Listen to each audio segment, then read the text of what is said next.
Welcome to another episode of the Svarim Chatter podcast. I'm Nachi Weinstein. This episode of the podcast is sponsored by the Holocaust, Genocide, and Tolerance Education Program at Touro Graduate School of Education. The Holocaust, Genocide, and Tolerance Education Program at Touro does more than educate about the Holocaust and genocide. It teaches you how to teach about the Holocaust and other genocides and at grade-specific levels. You'll receive the training you need to teach in public schools, Jewish day schools, museums, and educational settings worldwide. Choose from a 12-credit online certificate program or continue on and earn your master's degree. You'll be prepared to make an impact in the classroom and the community at a time when it matters most. For more information or to apply to the Holocaust, Genocide, and Tolerance Education Program at Touro University Graduate School of Education, please contact Dr. Julie Golding, JGolding3 at touro.edu. That's jgolding3 at touro.edu, or visit Graduate School of Education. And you can find a link and that information in the show notes below. To sponsor an episode on the podcast or to support the podcast, please email me svarimchatter@gmail.com or check out the link and information in the show notes below. You can also find a link in the show notes to subscribe to the Svarim Chatter WhatsApp community, where I post new Svarim, new books, book deals, and more, as well as a link to the Svarim Chatter WhatsApp status if you prefer it that way. Finally, if you can please subscribe to the podcast wherever it is that you listen, and if you use Apple, if you can please review it. And with that, enjoy this episode. Hi everyone, welcome to another edition of the Svarim Chatter podcast.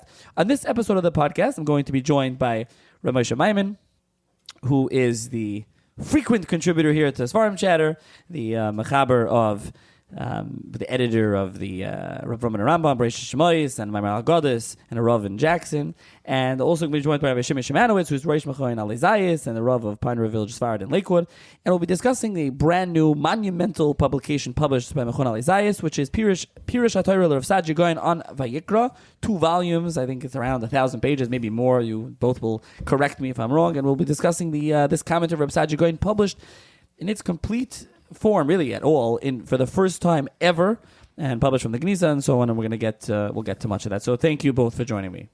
Thank you very much, Nachi. Pleasure to be back here, and it's a special privilege to talk about Reb Saadiah Gaon, a project that we've been working on for a long time and really monumental in every sense of the word. Thank you very much for having me again. I'm sorry I'm a little bit hoarse. Some people ask me if it comes from screaming by Vanitzak, so I'm proud to say that's not my practice. It's a new thing that has infiltrated our society recently, but I happen to just be hoarse. I hope you can bear with me. Boost your volume a little bit, so hopefully you'll be able to hear you. Okay, how did this project come to be? As those who know, Rabbi Szimonowitz, you've been on the podcast many times. Rabbi, you've been on the podcast many times. We discuss many Svarim from Alizayis. Alizayis, especially, this is Alizayis logo. Your Alizayis publishes many Svarim, but they're a house for hire. People come to you, you publish things. This was an Alizayis project, if you will. This is also a tremendous, it's a scholarly work. It's a really chashuv sefer. How did this project, Bichlal, come to be? What's the background here of this project? It was one fine day in Machaon Alizayis, and in walks my good friend Moshe Dembitzer, who was helping his grandfather, Talmid Chacham, and Ish Tsanua, his name is Rabbi Binyamin Rubin, in finding a project that his grandfather wanted to sponsor in order to further Sifrei Kadmonim. And a mutual friend of ours suggested that he talks to me about it, and part of the package was that Rabbi Moshe Maimon, who is an expert in this field of Sifrei Kadmonim Befrat, from the area of Judeo-Arabic kind of Svarim. And so that was put together. This team was put together. Also, at the same time, a very chashuv scholar, Rabbi Yehuda Zewald, Yehuda Seawald, he'd be called in English, from Eretz Yisrael, who has put out some publications on Reb Saadiah Gaon in the past. Nothing on this level, but he would also be part of the team. And we put together a very chashuv team, and which Rabbi Moshe Maimon, as it says in the front of the safe, was the Rosh Mareches. Rabbi Yehuda Zewald was a senior editor, and over time we brought in more scholars, younger ones, but who are unmatched in their knowledge of Reb Saadiah and the general the school, schoolat Reb Saadiah Gaon, and chachamim from these lands that wrote and learned in Judeo-Arabic. And what came out was Vayotza HaDover HaNiflo Hazeh. This is Sefer's. Many people have told me this is your crown jewel, and I think I can agree that there's a crown jewel of a Sefer, something that has unmatched in its scope. I think our Moshe Maimon mentioned at one point that nothing has ever been mined from the Geniza on this level. Had you said that? Yeah, I mean, there's none of the Geniza publications match the breadth of the Sefer, the quality of the Sefer perhaps, but certainly a full, complete, big, and important Sefer like this has never been done before. Others from Reb Saadiah maybe are much smaller than this Pirush, but something on this level has never been done before. And I think also the quality. There's other things that have been put out as a one-man show, and while it's very chashiv, but the fact that this went through so many layers, the quality is that much more vetted and that much more trustworthy. Certainly. So, as you mentioned, Moshe Dembitzer walked in, also a friend of mine. Everyone knows him, and Oyev Sfarim, Oyev History. Who's, by the way, himself a scholar of note. A real scholar, and anyone who looks at David Sefir's history articles, just was the Meshech Chachma in the Pesach edition of Mishpacha, and it says Moshe Dembitzer on it, and he's been involved in many other things. He's involved in many different things. But I'm just curious, when he walked into you, was it, Reb Saadiah going, Vayikra was never done, I want to do Vayikra, or was that the fruit of various conversations where it came out, was like, okay, there's Reb Saadiah going, there's material in the Geniza on Vayikra, was never done, let's do Reb Saadiah going to Vayikra. So I'll answer that. The truth is, originally the discussion was to publish, and that's still, by the way, on the table, to publish the entire Rav Saadiah Gaon. The question was where we should start. So my thinking was, Rav Saadiah didn't write on the whole entire, at least the best of our knowledge, he didn't write on all of Chamisha Chumshei Torah. He wrote, and Ramosha, you'll just clarify for sure, half of Bereshis, and he wrote, and by the way, I wanted to mention something very fascinating. The Gaonim actually split the Chumashim into, each chumash is divided into, it says above chatzoi boker. They made the chatzoi chamisha. They made half of each of the chumash. So each one of the chumashim are divided in two by the Gaonim. So he wrote on the first half of Bereshis. As a matter of fact, when we split the into two volumes, because I think each volume is about 700 and something pages, so we split into two separate volumes. I was curious about making it Chelik Aleph, Chelik Beis, and Rav Moshe Maimon pointed out to me at the time that we're actually following Reb Saadiah's division himself.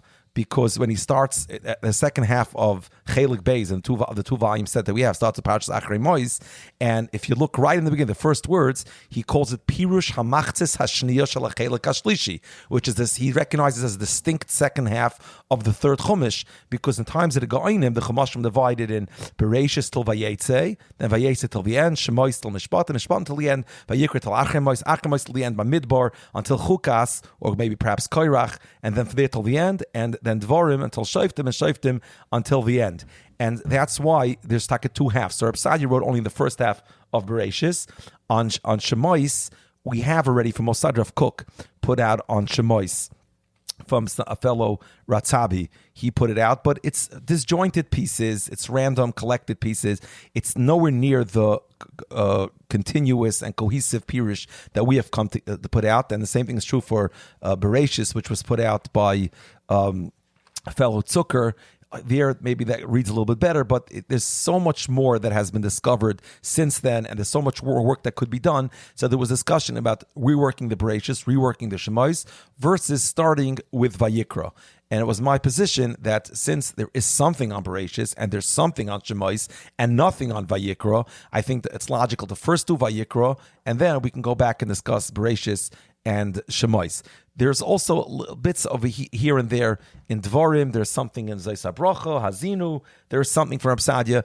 A very interesting way of checking that, and I checked it myself, and it's consistent with what those who are mining the Geniza are seeing as well. If you just search the Even Ezra for quotes of the Gaon, which we know is Reb Saadiah, you'll see that pretty much it lines up the pattern. He quotes him other places as well, because the short pirush we'll get into soon, what the short pirush and the long pirush is. The short pirush covers the whole entire Chumash, but the long Pirush, you'll see from Even Ezra that the amount of quotations from Saadiah correlates to this description that we're describing what exists. So Vayikra was started first because it's important. There's so much halacha there. There's so much. It's on Mayadim, Kachim, Kashrus, Tuma, Tahara. It's unbelievable what there is, and that there's a whole Pirush of Saadiah that has been lost for generations. Was the decision to start from there. In addition, there is a nice Ashkenazi tradition of starting learning Chumash from Sefer Vayikra. So it's also appropriate from that perspective. It turns out, I just want to follow up on what you're saying, Reb Saadiah ended up writing a Pirush HaOruch, according to our understanding of what he wrote, that he wrote a Pirush for half of the Chumash. Because he wrote half of Bereshis, full Shemois, and full Vayikra, which equals 5 halves. So he ended up writing, he was mefarish half of the Mikra with the Pirush HaOruch, although he was metargim the whole Mikra, like you mentioned earlier. What I will add is, as just a reader and someone that read this Mavoy, looked at it over Pesach, very much enjoyed it by davening, is that but you have to keep yourself long davening. Come on, a lot of singing. Hopefully, where you daven. I don't know in your shul they had. And you both Rabbanim. Did they have? I don't know what was going on. Your Rabbanim can't learn by davening. You have to pay attention. But we even said Yotzers. Oh wow! Yeah, no Yotzers, right, David. So really, it's a beautiful job, and the Bereishis Shema should be redone. First of all, just with anything else, you have the Chumash, the text of the Bible in here. You have the Tafsir, which is the short translation on the side. You have then the Pirush, and you have extensive footnotes. I mean, and then besides for the original Judeo-Arabic in the back. But then for anyone to understand this work, which we're going to get into the scope of this commentary, because this whole thing you had to find it all in the Geniza. I'm going to talk about also the Geniza. And Geniza studies with Friedberg and so much more has come so far since they published theirs, and it's still places to go. And that's one thing. You translated everything, found everything. There's a lot to talk about. I think that now we should take a little bit of a turn and talk a little bit about Rav Saadiah himself, just as a Bible. We'll get back to the project. I think for listeners listening to this, and as you said, when Moshe came to you and he wanted you to talk about, to publish something very important for the Rishonim, we think about the Kadmonim. I think listeners are familiar with Rav Saadiah. I think everyone more or less heard of Rav Saadiah Gaon. Many people don't know who Rav Saadiah Gaon is, what he wrote. He lived so long ago, over 1,000 years ago. I have no idea necessarily who he was. I should mention, as Chataya Ani Masker Hayom, I did record a podcast episode with the Mumcha, Professor Robert Brody. It's still in these Farm Chatter archives for a while. It does have to be posted. I do have an interview. He has a wonderful 1-volume biography through Littman Library. I highly recommend that for those that want to just read a very accessible, readable biography of Rav Saadiah. There's other stuff as well. But I think we should start off with a brief biography of Rav Saadiah, of his writings, and so on. Just a snippet here to start to explain for the listener. Yeah, I can't wait for that episode from Brody. He is an expert. I learned a lot from him.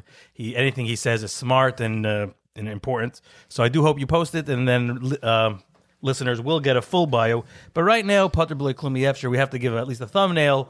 So I'll give you without the specific dates, although it's interesting to know that the dates of Reb Saadiah, they sound like they're almost contemporary, 100 years ago, 50 years ago, because it's almost exactly 1,000 years ago. He died in the Hebrew year 942. Which is almost exactly 1,000 years ago. Dalet I love him, but instead of the hey I love him. So anyway, he lived to be about 60 years old, and in those 60 years, he had a phenomenal list of achievements, just incredible. He was born, I think it's 882, right? I said he lived about 60. It's 882. Yeah. And he was born not in Bavel. Most of the yeshivas, most of the Gaonim, again, Bavel was the nerve center of Judaism. How far their influence extended is a matter of some debate. Did they extend all the way to Ashkenaz and Tzarfas or not? That's a discussion for another time, another place, and I'm sure Professor Brody can enlighten the listeners on that as well. But for our purposes, Bavel is the nerve center of the Jews, certainly in the Arabic-speaking world, in the Islamic world, and the yeshivas, the two yeshivas of the famous yeshivas of the Gemara, Nahardah, which becomes Surah, and the other yeshiva, Pumbedisa, both of those were carried on in Baghdad, in Bavel. The yeshivas had relocated to Bavel shortly before the time we're talking about, and both of the yeshivas functioned over there simultaneously. All the tshuvas of the Gaon, we talk about the yeshivas of Gaon Yaakov, the two yeshivas. That's the epicenter of the spiritual life of Judaism, and typically the yeshivas were headed by native Babylonians. In Rabbi Saadiah's case, because of his tremendous talents and abilities and scholarship, he was a can't-miss candidate. So he spent so let's go back. He's born in Egypt, learns there. We don't know exactly under who. We don't know if there is a formal yeshiva there, or is he just an autodidact. But he also goes to Eretz Yisrael from Egypt. He travels northeast towards Eretz Yisrael. He learns in Eretz Yisrael in the yeshivas of the Gaon Eretz Yisrael. It's another. They had a Masifta as well, a competing rival Masifta to the Babylonian system, and he learns there. He picks up what he can from there. The head of that yeshiva is Rabbi Aaron, Rabbi Meir, who he later gets into a very big fight with about the calendar. It's a very technical, very complicated. There's a lot of scholarship on it. There's a new book by Sasha Stern, which is an incredible read, which recasts the whole entire parsha. So anything you may have heard about till now, you may want to revise after you read this book. But it establishes Reb Saadiah now. His battle with the Rosh Yeshiva of the Yeshiva in Eretz Yisrael establishes Reb Saadiah as the expert, the foremost authority that there is. And when he goes to Bavel, they're in need of a new Rosh Yeshiva, and just the overwhelming consensus is that Reb Saadiah has to be installed as Rosh Yeshiva. He does have his own yichus. He is an anical of Reb Chanina ben Doisa. The famous Reb Chanina ben Doisa is one of his ancestors, so he is installed as the yeshiva there. But there was a voice of dissent by one of the important people in the yeshiva who says, watch out for this Reb Saadiah. Look, he had no fear taking on the Rosh Yeshiva in Eretz Yisrael. He can be a very independent-minded, very strong-minded person because of he doesn't fear anybody, because of his Yiras Shamayim. He's not necessarily gonna, Bavel was ran by there was the political head, the Reish Galusa, and the Rosh Yeshiva. He may rub shoulders, with the Reish Galusa, and things may not end well. That voice was very on target, and indeed, a short time later, he does run afoul of the Reish Galusa. The Reish Galusa had decided a certain monetary dispute in one way, and Reb Saadiah felt it should be decided the other way, and right away, this whole thing erupts, this tinderbox erupts, and Reb Saadiah is forced to flee. But before he fled, he points the brother of the Reish Galusa as the new Reish Galusa. So it was just even after he left, Bavel continued to burn.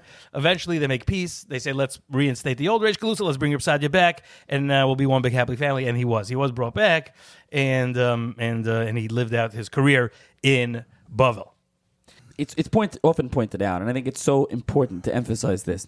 Think of your favorite yeshiva today, or back in the heyday of the yeshiva world, and I think of today BMG or Mir or Brisk, or you go back to Volozhin or whatever it is, and it's like the yeshiva hiring a yeshiva that never learned in the yeshiva system, wasn't from here, had no shaykhis, he didn't have, we don't know where we learned, nothing. And now they hire him at the yeshiva. It's the only time it ever happened in the two yeshivas, two academies in Bavel. And it's like a yeshiva today, hire him a yeshiva that had no shaykhis. He was the undisputed gadol, but he had nothing to do with the yeshiva.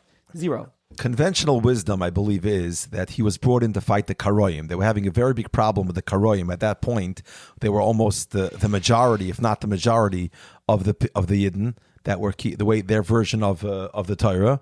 And they brought in Rav Saadiah to counter that. I think that's the conventional wisdom. Which is something that he often polemicizes against. It's possible. Again, it's still important to emphasize that you're bringing in someone that had no connection whatsoever to the yeshiva. We never see this today, and then they installed him as the yeshiva, as in charge of the whole yeshiva, the whole curriculum, the whole training. It's something that is emphasized. I believe Professor Brody and others, they emphasize this, but it's important for the listener just to understand. Think of, again, your favorite yeshiva today, and if they did that, like, it's just how unique that is that they did. And it was Reb Saadiah was one of a kind, very strong-minded, and we see when the fights erupted, he said, Lamana Shalom, Lamana Torah, Lamana Emes, that's what he did. And sorry, not Lamana Shalom, it was Lamana Emes, Lamana Torah, he did whatever he felt was right. Yeah, I do believe, I might have read this in Brody's book himself, that Rav Saadiah was brought in for this specific purpose of fighting the Karoim. And if you notice, also his output is different than other Gaonim. The Gaonim focused most on Tshuvas HaGaonim, on deciding questions or Pirushim in the Gemara, and his focus, as we see in this Pirush that we just put out right now, is into the Chumash. There aren't that many Svarim on Chumash if there are from the Gaonim. correct, but as is pointed out, he also was not the right word, but almost like a polymath. He wrote on everything. He wrote halachas svarim. He was the first one who wrote halachas svarim. He wrote Pirushim on Chumash. He wrote on everything and anything. He wrote on very different things. I wouldn't say he's the first one who wrote halacha sefer. The Sheiltis definitely came way But before him. as a structured halacha sefer, I'm trying to recall. You mean to say like the Rambam structure of writing like a sefer on a correct. specific topic? Rav Saadiah might have been the first one who came up with that concept.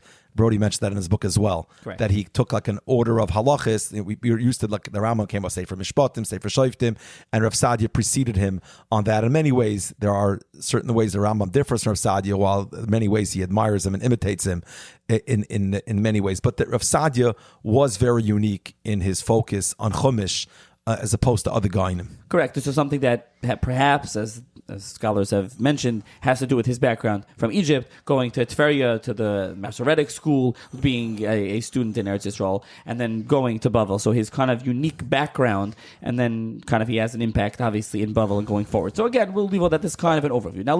Now his Chumash. So we have, again, Moshe mentioned some of his writings. We know of Emunas V'Deis. He writes the systemized kind of philosophical work. Again, also the Karaites are always lurking in all of his works. They're lurking there. The polemical aspect is there. He writes a Chumash. He writes a Tafsir. It's part of the Chumash commentary. We have stuff on parts of Nach from him. We have Halachas Svarim from him. We have other law Svarim from him. We obviously have the dispute on the calendar from him. We have other stuff. Some of this has been published recently. There's many things that he wrote. He wrote a full sefer just to get near Shabbos. He wrote a full sefer just about that. Even Ezra quotes it. So his focus was very much anti-Karoi. We know he wrote a Sefer HaMitzvahs. Now, that's not the Sefer HaMitzvahs that people know with Rabbi Official Perla. That is just a poem. The complete Sefer HaMitzvahs has been published in recent years, also from the Gniza. The Yitzchak Ben Tzvi published that. I think Sabato, the two Rabbi Sabatos published that. That was a newer thing. That's special. We have that. We have the poems. There's so many things that he published, things that we still don't have, things still being published. So let's turn to his Chumash commentary and his commentary and things on Nach. Rabbi, you want to talk about his, as you already mentioned, Rabbi Shimon here mentioned that some of the things that he wrote only on part of Chumash as far as we know, but then there's a Tafsir. Perhaps you want to just give a little bit more overview of some of those Svarim and his style of what he was writing. Sure. But I want to just mention, chime in, I don't think it's been emphasized enough to this point that Rabbi Saadiah is a major pioneer. He's an originator. Every field he touches, he is the originator. There's nobody like him in the annals of history. Like, for example, Diktuk, he is the father of the study of Diktuk. Piyut, he's the father of modern Piyut. He's the father of everything he touches. The first Emunas V'Deis, the first of its kind. He originates every single field he touches, including Parshanas HaMikra. He's there before him. We may talk about that a little down the road, but what existed before him, but nothing in the sense and in the scope, even approaching what Rav Saadiah did. He's an absolute originator. It's even hard to talk about influence when you talk about Rav Saadiah because he was so different than anything that came before him. Okay, so about the Pirush on Chumash.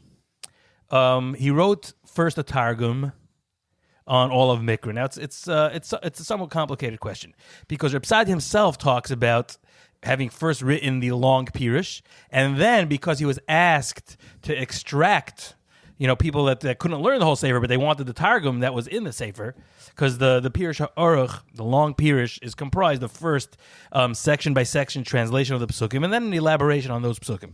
So he writes himself in his Akdama that people had requested from him to separate the translation. So he says he did separate the translation. That raises a problem because we have the translation on more than we have the long Pirush. Possibly at the time that he extracted the Targum, he expanded on it. Maybe at a later stage. It's not entirely clear. But what we do have today, you'll walk into the Sfarim store and you'll mention you want something about Reb Saadiah on Chumash. They'll most likely point you to the most, not all in print all the time, but the one that's most commonly associated with Reb Saadiah is a sefer put out by Rav Yosef Kabach. It's called Pirushe. We have it here. Pirushe Rabbeinu Saadiah Gaon ala Torah. It's a thin volume put out by Moshe Rav Kook, and it what it has is it's a selection. Verse by verse selection, but not the complete Targum, but the Targumim that are not Pshut Shel Mikra. In other words, something that's not exact literal translation, but it expands on it and it sheds a little light on it. Rabbi Kapach extracted those and put that as a Pirush. And then on the bottom, he adds notes from where other Rishonim quote Rav Saadiah, or once in a while, a Geniza fragment brought to his attention, or published in some article somewhere. So it's essentially a distilled version of the Tafsir. Tafsir means the Targum. Rav Saadiah's Arabic translation of the Chumash, that's the Tafsir. We're going to use that word, so I want the listeners to hear that one more time. It's the Tafsir. which is like related to the word pasar, kasher pasar lanu, like he explained to us. It's an explanation of the Chumash in Arabic. It's a running translation. Of course, it's not a simple translation. Reb Saadiah does. Any translator is also, like the famous adage goes, is also a mefarish, because you can't just translate everything literally. You have to put some interpretation, and the degree of interpretation in Reb Saadiah's Targum is more than, say, Targum Unklis, for example. Like the Unklis's Aramaic translation is closer to the original than Reb Saadiah's Arabic translation, it would seem. So it's definitely a pirush in its own, but it reads like a translation of the Chumash. That is the Tafsir, and that was what has been readily available. Recently, there's another edition of the Tafsir, a very good one, put out by Rabbi Petichi in a Chumash Derech HaKadmoinim. Derech HaKadmoinim contains the Chumash, Unklis, Rashi, Reb Saadiah Gaon, and Ibn Ezra. Those are the ones, and with commentaries on all of them. The commentary on Reb Saadiah is very, very terse, but very important. It was helpful for me in the very last stages. I got it right before I finished the Pirush of Rabbeinu Avram. It was helpful. In Reb Saadiah, it was more helpful. But what Reb Saadiah that it contains is the Targum of Reb Saadiah, the Tafsir, based on the Yemenite recension of the Tafsir. The Yemenites preserved it. They used it in shul. Everybody knows in a Yemenite shul, they still do till this very day. They read the Mikra from the Bima during davening with a Matar game that yells out or sings it out, depending on chants. Yeah. That's the word. I will mention the Chumash Derech HaKadmonim is fantastic. I've been using it to go through Ibn Ezra. It's very light but simple, straightforward pirush. He also put out Tehillim in 2 volumes and Mishlei. They're not always so easy to get a hold of. I want to actually thank my friend Jack Jamal for sending me copies of those. It's actually they're all really great. If anyone looking at Reb Saadiah Gaon or Ibn Ezra, really terrific edition. So that has the Tafsir, but it's just the Tafsir as opposed to the long commentary, which is published here. He has various forms on Nach. I also do want to mention here, because we didn't mention there's 2, Halivui Begalus and also Sefer Hamidus. That's an Esther and Eicha, was published by Machon Ha'itzer a few years ago. Those are also the same type of thing, obviously different, but those were published from the Gniza for the first time. Those 2 commentaries were published as well, and there's a couple of other Sfarim on Nach, and in the Mavai of this new Vayikra volume, there's a beautiful Mavai gives the background. You can kind of read about the different ones. One of the commentaries, I think, that Rabbi Kapach published as a question. It really what became out. It wasn't Reb Saadiah. He said it was. It wasn't.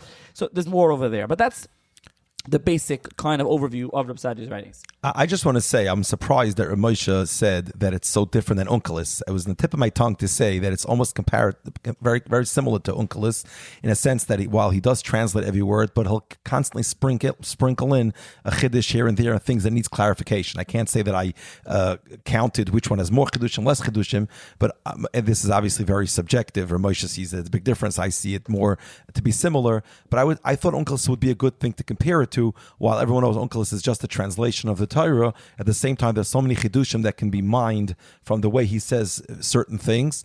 But maybe Rav Saadiah does have a little more than that. Just to give you an example, a recent example I came across, in Parashas Emor, the pasuk says that you bring the keves, and along with the keves that accompanies the oimer, you also bring shnei esroinim. Now the Mishnah Masechtas Menachos says that the 2 esroinim are a double mincha. Usually a keves only requires 1 isaron for a mincha, and here it comes along with a double mincha. Rav Saadiah, who wants to clarify that point, he says shnei esroinim shel chitim, because the notes that we have from the Mechan Al-Zayis notes, it points out, if you look, let's say, in the Balei HaTosis Al HaTorah, they say that while Chazal maintained that the 2 Isroinim that accompanied the keves, it were 2 Isroinim of Chitim, which was a double mincha. The pasuk could be read al derech pshuta shel mikra, that there was 1 Isaron, which was the Chitim, that the Isaron lakeves, and then the other Isaron refers back to the Omer that was also an Isaron of barley. So Rav Saadiah will add the words Shnei Isroinim shel Chitim. Doesn't say that in the pasuk.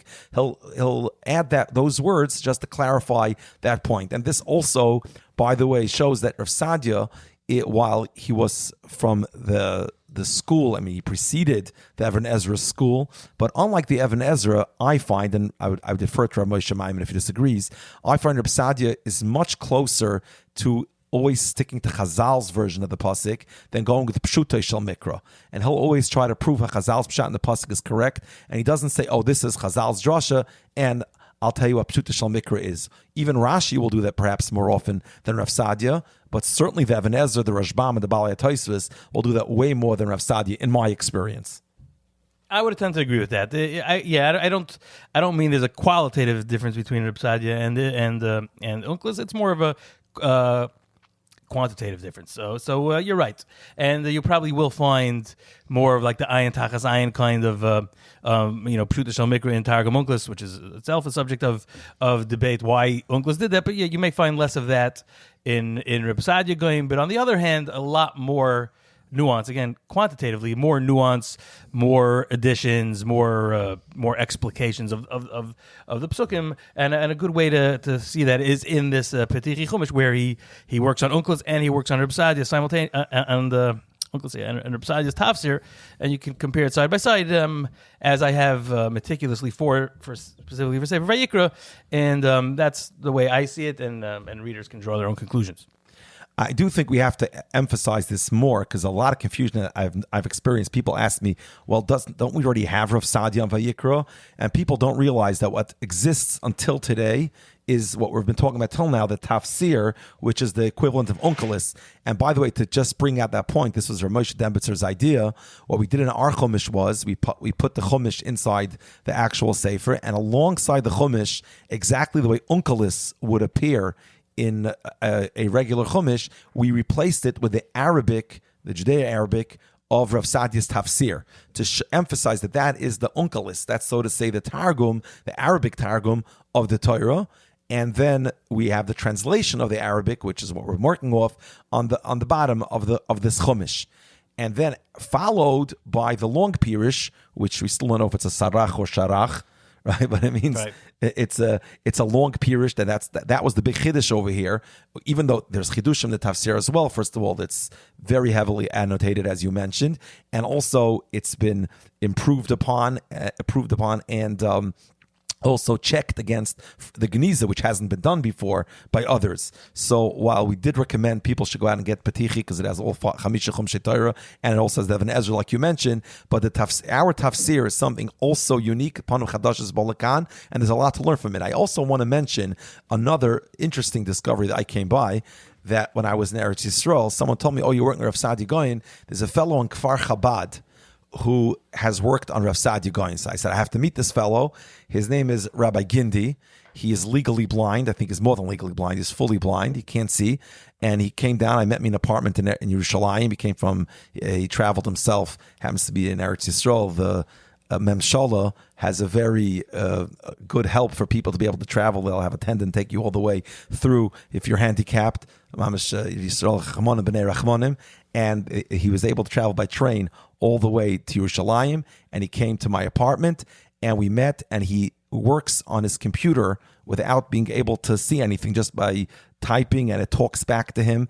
And he had written, because he comes from Syria originally, so he's a native Arabic speaker. So he actually put out all Chamisha Chumshei Torah, and his chiddush, why it's worth getting his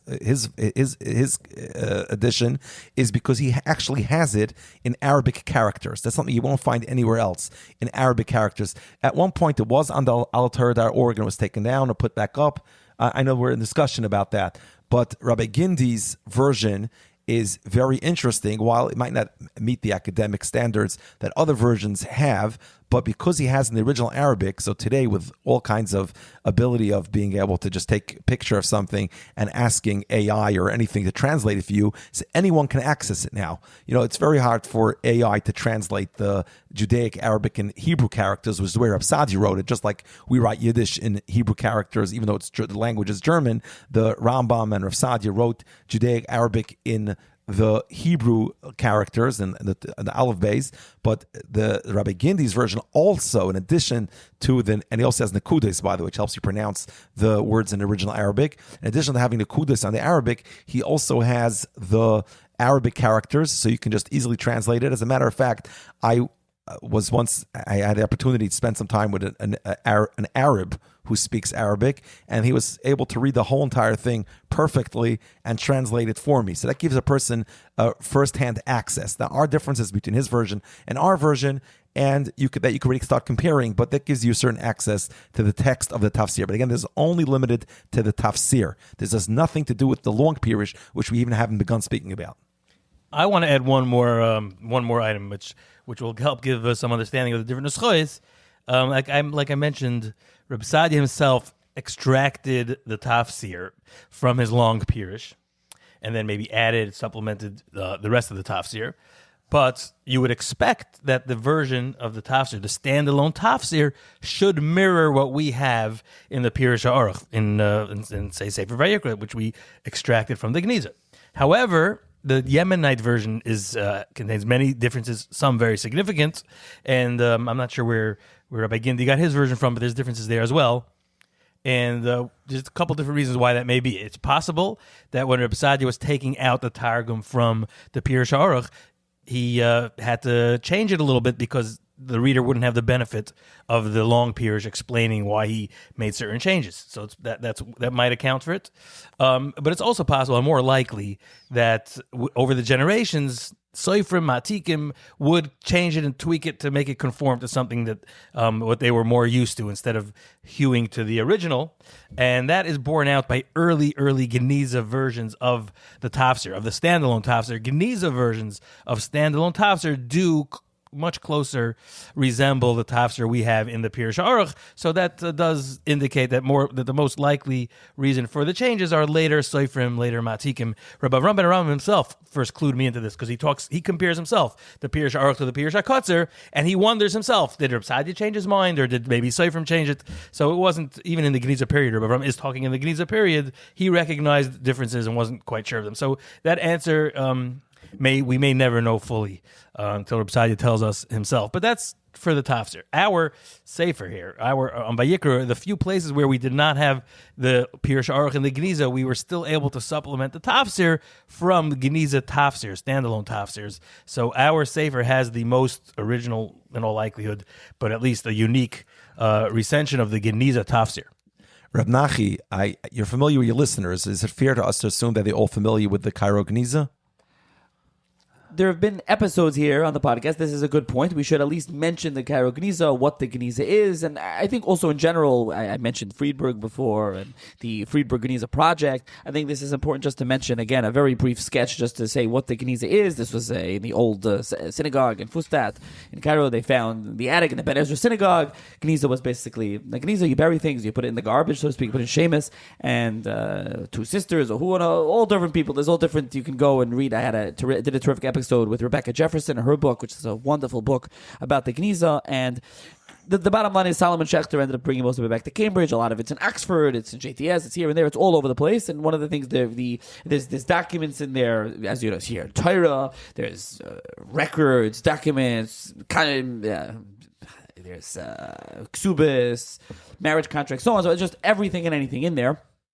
Now, with the Friedberg Geniza project, things are digitized, available, because sometimes you can have a piece of a fragment. Some of it's in New York, some of it's in England, one of it's over here, it's over there. You can put it together and the use of technology. And we'll talk more about that when we talk about the publication of this sefer. I do want to mention one other thing, pick up on what both of you have been discussing, which is that the lost Svarim of Rav Saadiah. Obviously, there are stuff that are still lost. As I mentioned before, a couple of years ago, Svarim were printed on Rav Saadiah. These two complete Svarim were printed on Eicha and Esther, and now this massive monumental project on Vayikra. Whereas the tafsir, yes, maybe your tafsir is better, but the tafsir existed. I think that is what you both said, because the tafsir is something that was in use by the Taimani community, by others. People used it throughout the generation. So when something's in use, it survives, it exists. As opposed to Reb Saadiah's Svarim and Pirushin, it was in Judeo-Arabic. Not everyone speaks Judeo-Arabic, and you can read this also in the Mavai, and you can read this in many places where it fell out of use. People don't speak that language.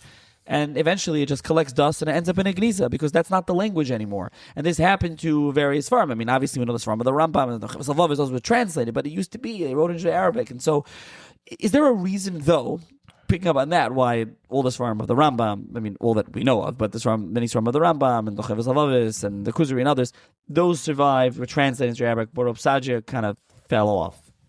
Yeah, I mean, it's essentially supply and demand. The Rambam, because of his immense fame and popularity, it's the Ashkenazi world which is responsible for the spread of his writings, because they had heard about the Rambam and they wanted them. And when they wanted them, they commissioned translators to translate them, and therefore they survived. Emunas V'Deis of Reb Saadiah Gaon was something that was very interesting in Ashkenaz as well, and that's why Rabbi Yehuda ben Tibin translated it, and that survived.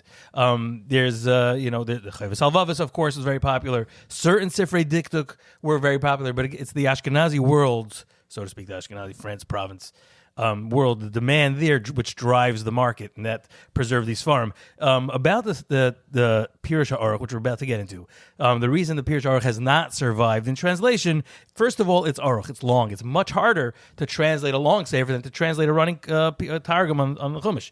There's other reasons given as well. Ibn Ezra, when he starts his Pirush, I'm going to read you a little selection from his Akdama to the Pirush on Chumash, where he discusses those who came before him, and he introduces the Gaonic school of commentary, where he says Haderech Ha'achas, the first one, Haderech Ha'achas Arucha Urechava. It's long and wide and broad.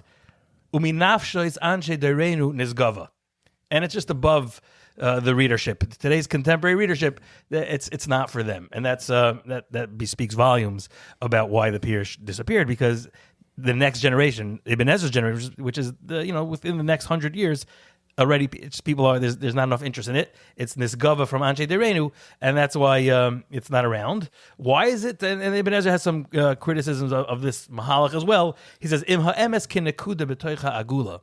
If you'll view emes as a period in the middle of a circle, zois haderech kekav harachav hu hachut hasoivev betchila. So this derech is like the circumference of the circle, going around the circle instead of pinpointing right there. Like the Ibn Ezra is famous for his terse, pointed commentary, which is the exact opposite of Reb Saadiah's long pirush.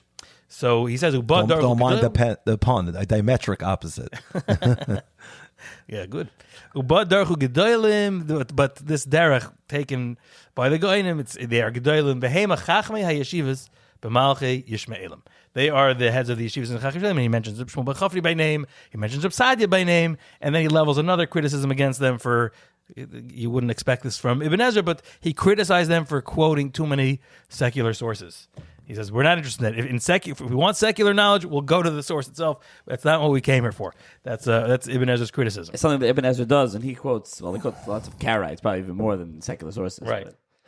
I would want to say something, is as you were talking, first of all, it's fascinating that Ibn Ezra really answers the question.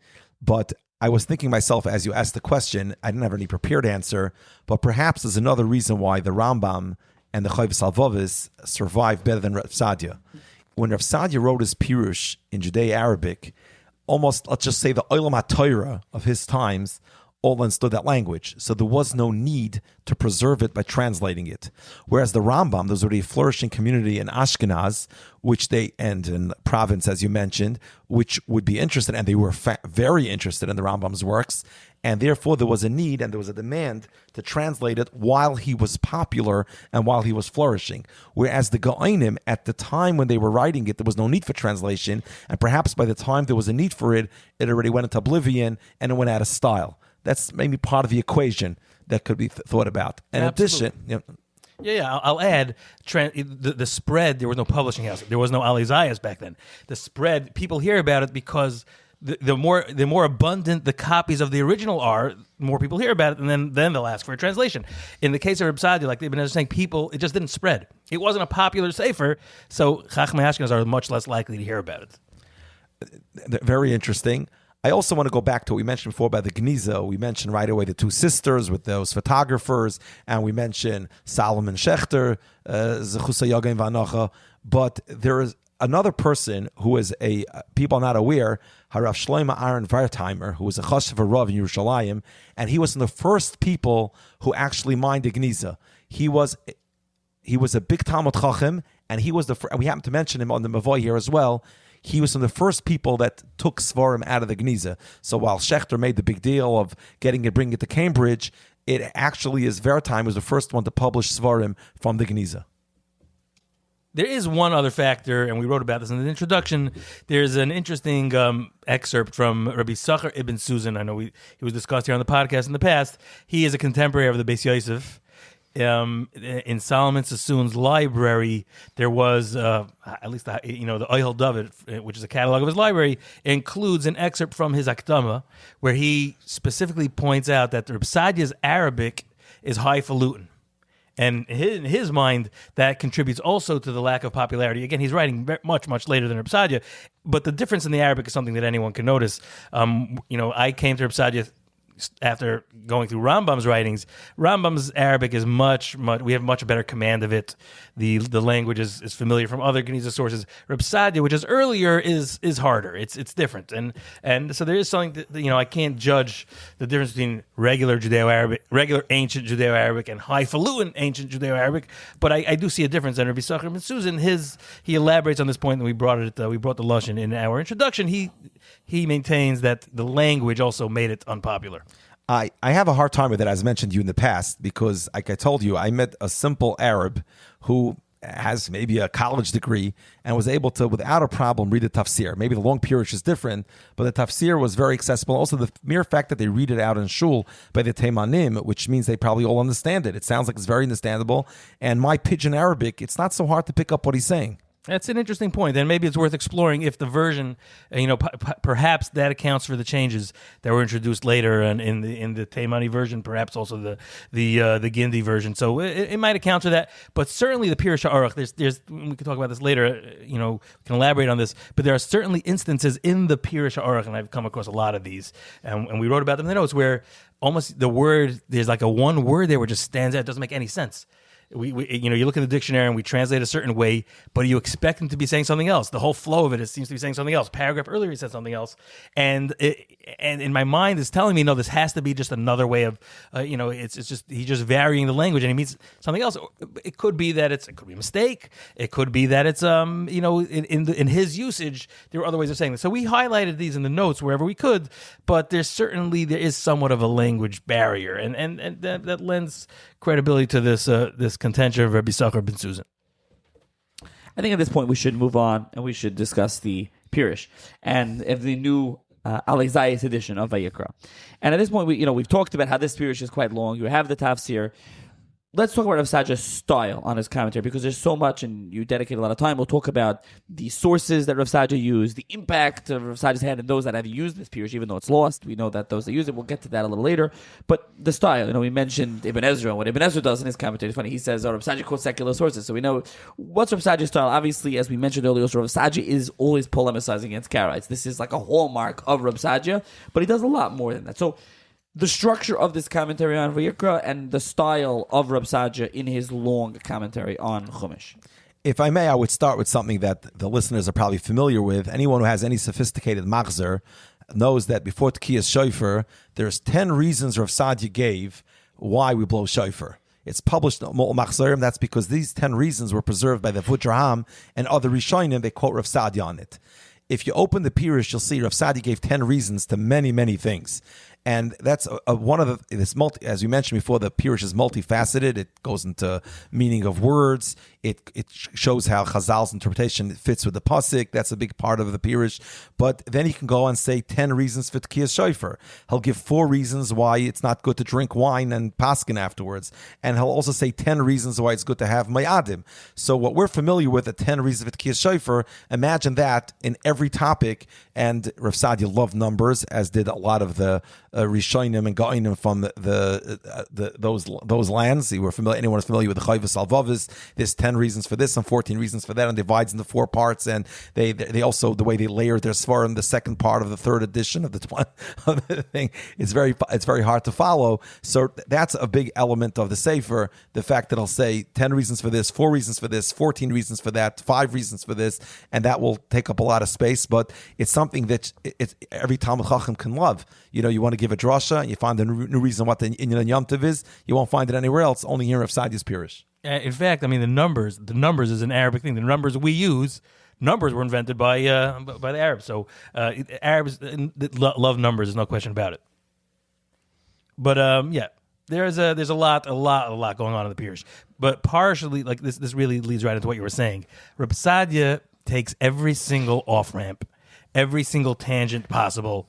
he uses the Pirush. It's a form, and again, he's an originator. There's nothing like this before him. He's writing a Pirush on Chumash where he incorporates as much as possible about Judaism from the lens of Pirush HaMikra. There's nothing he doesn't touch. There's no avenue he doesn't explore. I told some people that if Rabbi Saadiah is doing a maze, he takes every single possibility actually and follows it out till he gets to the right one, which gets him out of the maze.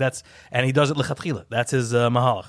But I would say a very central part of the Pirush is taking Chazal's pshat in the pasuk, explaining it, and then, when necessary, polemicizing for it.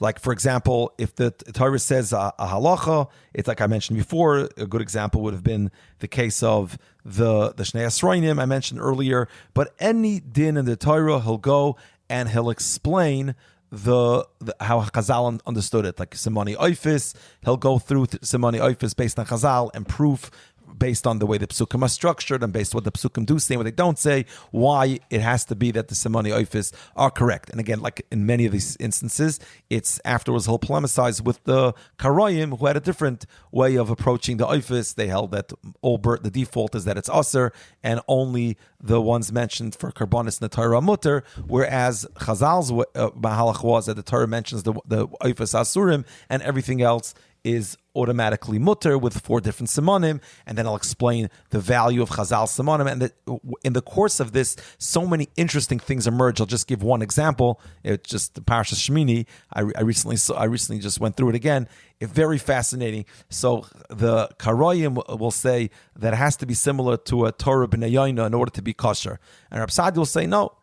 Anything that has the 4 simonim Chazal give, which one of them is that you have to exist in every single. There's 4 simon, and 1 simon has to be there all the time, no matter what. That simon has to be there.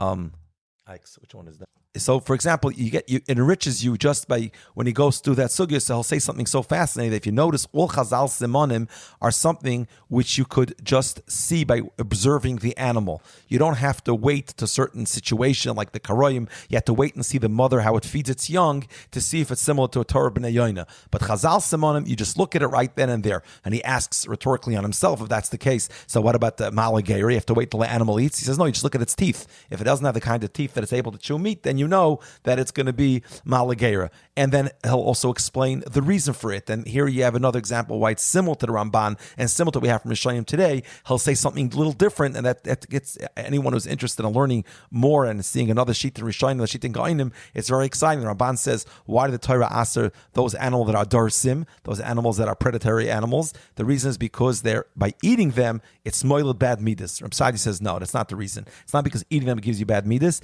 It's the Torah is just giving you a lesson. By noticing that Torah prefers this over that, it teaches you la'olam yeh min harnidafim v'lo min haroitfim. Not like the Ramban says by eating it will change your nature, just by the lesson of the Torah itself saying that this should be eaten and that should not be eaten. So this is again a mixture of explaining the pasuk, explaining Chazal's position, and polemicizing with the Karoyim. And derech agav, you'll have chidushim in halacha, you'll have chidushim in tamei hamitzvos, you'll have chidushim also in why something is mutter and why something's aser, and it's just so much there. That's very interesting, and we should get into this a little bit later, but I just want to push back a little bit on something you said. It sounds almost a little anachronistic to talk about Rabbi Saadiah as explaining the psukim through the lens of Chazal. That is a mode of parshanas which became famous in the 1800s. That became very popular with Rabbi Shimon Hirsch and the Malbim and the Netziv and the Ksava Kabbalah and to some extent the Meir Simcha and others. So that's a much later time when that became the point. You know, the way you phrase it, that he explains it according to the Chazal and then polemicizes when necessary, I would switch the order. He polemicizes when necessary, which is almost always in Rabbi Saadiah's mind. So he's always, where the Karoim differ from Chazal, he'll go right away to Chazal. But where when you put Rabbi Saadiah on his own, it's not clear that he's trying to be Mefarish al Pi Chazal, and very often he doesn't. And that's part of what we have to get into, the places where Rabbi Saadiah differs from Chazal and the reasons for that. But I just wanted to qualify a little bit what you were saying. I'm not going to argue, but I will point out that there is a difference between what the Malbim and his genre did and what Rabbi Saadiah did. what you refer to as the 19th century scholars with the Gra and the Afik Yehuda and later on the Malbim and Rav Shamshafal Hirsch, they're very focused with using modern techniques like grammar and Shemer Snir Dafim and show how Chazal, and you can say that's anachronistic, or maybe that's not. The Rishonim usually say that it's the Kafel Sa'inyan B'milas Shainis. The Rishonim will very comfortably say, whereas according to the Malbim, there's never, every word has nuance, and Chazal are usually. That was what the impetus for Chazal to say a specific pshat in the pasuk. Rav Saadiah does not engage in any of that, and I was not implying that he does. What Rav Saadiah does engage in is just plain saying the pasuk and going straight to whether it's the Teres Kayanim, whether it's the Bavli or the Yerushalmi, and saying the reason for it or the explanation to the pasuk. So he is very much. I would hold my ground on this one. He's being mefarish the pasuk al pi Chazal. I'll give you an example. He mentions that the Kohen Gadol doesn't wear big day lavan. He gives two reasons for it. One reason is gaiva, because it's gaiva to come lefnai v'lefnim with big day lavan, and as you can see in the notes from Chayin al Izayis, that's a Yerushalmi. And the second reason is en kateger nasa neger, which is a Bavli. So he's explaining the pasuk, giving reasons for the pasuk, or Chazal. So he's explaining the Mikra al pi Chazal. You're right that he's not going and saying that Chazal are getting it from the Shemas and Adafim or from the grammar, but he does go and bring proofs of things. Fair enough. There definitely is a fair amount of that. And ultimately, the reader will have to decide. There's also cases where Reb Saadiah just approaches a pasuk, like, for example, Shchutei Chutz, and, there's two different parashas in the Chumash talk about it, and Chazal struggle to make sense of it. And Reb Saadiah just, without even quoting Chazal, will say that Shchutei Chutz is only usher in the Ir HaMikdash, in Yerushalayim, not like the Gemara, and we struggle to understand why, but we don't see that he has specifically an agenda to work with the Gemara. But again, readers will find that there's a lot. Harbe Yaiser Mimasha Koronu is in this period, and readers will definitely enjoy looking out for this specific dichotomy. Now I know what the moderators feel like by the political debates. So, you have 1.5 more to answer, and then everybody going over each other. Okay, good. We'll set all that aside. We can get to that. Just don't go after my taxes. Now let's turn to halacha versus agada. Vayikra is interesting because a lot of Vayikra is halacha, not agada. But how does Rav Saadiah approach when he's approaching halacha versus Haggadah? How does he approach each piece when he's in his Chumash commentary? Reb Saadiah, and people don't know this, and it's worth pointing out. Reb Saadiah is from the Gaonic school, and the Gaonim school viewed Haggadah very differently than the way it was viewed in Rishonim from Ashkenaz. So we grow up in the yeshiva system, and we grow up with Chumash Rashi. Rashi has a very, very, very different approach to Haggadah than Reb Saadiah does. In the Rashi and other Rishonim, Haggadah is paramount. What Chazal said, Haggadah is Kodesh Kedoshim, and it's Misinai, and it's not to be argued with, it's not to be dismissed. But the Gaonim, they viewed Haggadah as homiletics, which were said by the Chachamim for whatever purpose they said it on their own, not Misinai. And this is, when people first get exposure to the Gaonim school, they don't know it's the Gaonim school. They see it in the Ibn Ezra. They see Ibn Ezra seems to exhibit a cavalier attitude towards Chazal when he quotes different Mamori Haggadah from Chazal. In Halacha, he struggles mightily to explain the Psukim according to the Halacha. But in Haggadah, he's very dismissive. And the Ramban wrote his whole pirush. He says, with the Ibn Ezra, we're going to have Teichachas Megulami Teichava Mesutzara. And Chida says, no, it must be Karoim, stuck things into Ibn Ezra. And Chida is not the first. He quotes earlier ones that have said that people struggle to understand how Ibn Ezra could be dismissive of Chazal, but with the discovery and the recovery and people are focusing more attention now on the Gaonim, we see, and these Gaonim, it's not just from the Geniza, this existed in the Chuvas HaGaonim, in Sefer Eshkol, and other sources, and Shmuel HaNogid says this in the Mavoya Talmud, so there's a lot of precedent for this, just maybe not as well known, but Reb Saadiah certainly subscribes to this school that views Haggadah as dispensable. Not to just dismiss it and scoff at it. The Rambam, who also belongs to the school, he has very harsh words for those who are just dismissive of Chazal without proper reason. But in Parshonis, it's completely mutter and acceptable to explain Psukim and in a way that does not jive with Haggadahs of Chazal. For more on this, you can see Rabbi Moshe Maimon's introduction to his Rambam and Rambam on Chumash. and it's in Bereshis, it's in Shmais, but we look forward to the new edition coming out soon. And Mitzvah Shem, Be'ez Hashem, for Bereshis, the reworked introduction, so we'll stay tuned for that. You can see much more on this. And there's more in the introduction to Reb Saadiah as well. Yeah, it's touched on in here as well. They do refer to your intro. It is touched on in here. This has to do with the gardening school, and this is for, just wanted to touch on it, especially as it pertains to Reb Saadiah. But obviously, there's more to talk about. Now, let me just throw out one example, one timely example. The Misas Nadav and Avihu. Reb Saadiah says the pasuk says it was Eish Zara. So anything else that you'll read about this, and he gives some of the examples of Shisuya Yayin and other things that Chazal say, is not relevant. He says it's not relevant because the pasuk itself says what it is. So he exhibits that attitude of that. It's totally fine to take the pasuk on face value and disregard other pirushim that Chazal offer. Yeah, I'll quote what they quote in the intro. Rabbi Gaon says, "Divrei Agoda." I got it. Words of Agoda. Lav kishmuahim. It's not as if you heard them. Everyone says what they think. Going efshir v'yeshleim. It's maybe. It's not a set thing. You don't have to be saimich on it. We can argue on it. Rav Shri Gaon says also a similar thing. Hani mili dinafkami psuki. We learn from a pasuk. Umikri medrash v'agoda. It's just maybe. V'yesh men shukach. V'harbe yesh enikein. Some are, many aren't. Famous kira daitash kol echad v'echad. They're telling you what each one thought. V'anu lifi sichlei hulalish. We'll go whatever we think the man's intellect. Ulakach enanu saimich al divrei agoda. Therefore, we don't rely on divrei agoda. V'anochin mem and the proper one. Masha beschazik min haseichel. But we think, in our intellect, we think makes the most sense. So this is obviously very different from Rashi and from the whole Ashkenazic school. It's not like you said, people see Ibn Ezra, they go, what's going on over here? So this is very different. Now, what about when we turn to halacha? And Vayikra is full of halachas. What about Reb Saadiah Gaon's mahalach as it pertains to halacha? So that's where it becomes more complicated. Definitely, like Rav Shimon said, the Sefer is replete with examples of him being mefarish al pi halacha, such as Teres Kleinim. Sometimes he doesn't often name his sources, but he does very often quote Mamori Chazal, which we find in Teres Kleinim. Sometimes they're Mishnayos and Zvachim or whatever, what have you. So, but he definitely goes with Chazal. But there's also a very fair amount.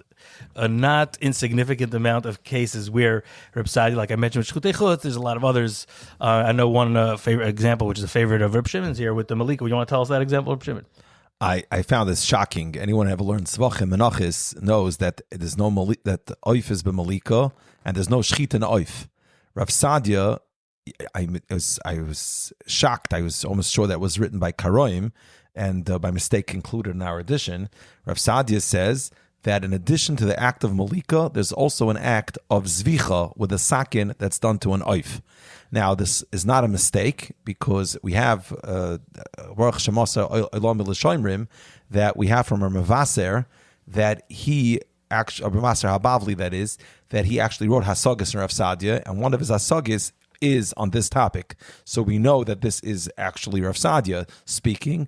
But it's so shocking that if you look at Torah Shlema from Maimon Kasher, he says that it has to be that this, he just said this, Afuke, the Karoyim, that he didn't really mean it. Because the Gemara says that Oif is Lav min Zevach. Rashi says, because there's no sakin, that there's nothing there. So that's a case where Rav Saadiah will say something in halacha that will shock you, and he's Myrich, and he explains it, and he also explains that this is in the context of being anti-Karoi, because the Karoyim, going back to what we mentioned before, the Karoyim, because they didn't believe in any Messiah, so everything they did was by saying what was Meforish in the Torah. So for lack of any other evidence, they always would turn to Karbonis. That's why Vayikra is so interesting, because I mentioned before that the Oifis, they don't believe in Simoni Oifis, Messiah, they didn't eat chicken. I think I don't know if I ever mentioned on the podcast or not. We say in anyone who sings Miras, right? He says we sing about we eat harnagoyim ufutamim. Right? Imagine you have a zemer by Rav Chaim Kanievsky. He talks about how he eats yapchik on Shabbos. I think people would be shocked. A Talmud Chacham should sing about eating yapchik on Shabbos. But Rabbi Ram says you should almost shouldn't eat anything on Shabbos if you're a chassid. But it's in Sefer HaMaspik. But that we should have a zemer that everyone speaks about, barburim, slav, v'dogim, and we eat tarnagoyim ufutamim. But the truth is, a lot of the things that we sing in Zmiris, you'll notice, is also anti-karoi. When a person sits and celebrates his Shabbos, he's setting aside from how I keep my Shabbos versus the on the other side of the street, the karoi. How he said, so he said lahadlik ner bevrocha, and we say lanuach bechibas veinuvas, which is a reference to the fact that they abstained on Shabbos, whereas Talmud Chacham is einosim mishabbos l'Shabbos. And one of the things that we emphasize, we eat Tarna Goyim, because if you look at Evan Ezra, he says they didn't eat a Tarna Goyim on Shabbos because they believe that duchifas is the Tarna Goyim. Now, that's all based on the fact that they say for the lack of any other Messiah, they have to look at the psukim and say, look at the pasuk. All we have in the pasuk is that we could be makav a korban Torah ben yain, so that must be the only kosher birds, and that's what you could eat. Likewise, how do you make a bird kosher? There's no mention of anything in the Torah about shechting oifis, so the only evidence that we have is the fact that we have malika by karbanis. So they did malika for chulin. So when they wanted to eat their birds, karoi, the way he would shecht it was with malika. Now we know that that's nevela if you do malika for chulin. So Rav Saadiah, to go lahoitzi milibam and to be able to enforce the fact that we're supposed to be kasher birds with a knife, he said even kachim is meant to be done with a knife. That's how he was lahoitzi milibam. If you look at the Rambam in Hilchas Shchita, they see the Rambam goes all out on, even though there's a machlokes in the Gemara whether a shchitas oif is minat Torah or not minat Torah, the Rambam of course paskins that it's minat Torah, and he even brings it an original pasuk that you have to do shchitas oifis, which the Mishnah, the Kesef Mishnah say. The Gemara doesn't bring this drasha. The Rambam brings his own drasha because the Rambam is again also in a more subtle way. The Rambam is very often lahaitzi milev hakaroyim to bring out that point. There's a list in the introduction. That's the base. We'll get back to the other, but there's that's only a partial list. Yeah, a partial list. In the fancy, by the way, fancy academic edition has got Roman numerals in the introduction. So thanks to Moshe, I guess Arabic numerals. Arabic and Roman numerals over here.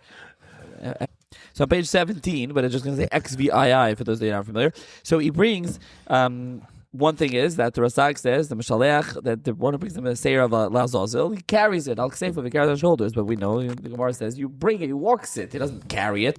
And many other examples you can see in the full list over here. Now, another thing is also that there are halachis, or where he goes with only one shita. Sometimes the Gemara has one shita, right? There's something, multiple shitas, and he'll just go and he'll pick one shita. Right. So a good example, for example, where you see like a halacha chiddush, everyone who knows Pasha Achimois knows the famous Gra. The Gra says Aaron ala Kodesh, that their Aaron HaKohen was able to go into the Kodesh Kadashim any time of the year if he brought these karbanis.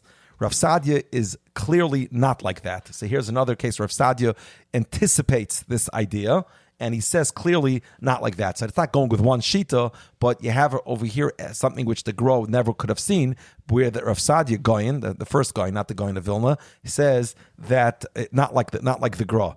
And there are many things along those lines. We'll find chidushim in halacha, and one very, very famous example shows up in our Pirush in 3 different places, and other Sifrei Reb Saadiah as well. This was addressed already by the Rambam and Rav Haigoin, where Reb Saadiah says that the being Mekadesh the Chodesh al pi Re'iyah was never the intent, and they always were Mekadesh al pi the Luach.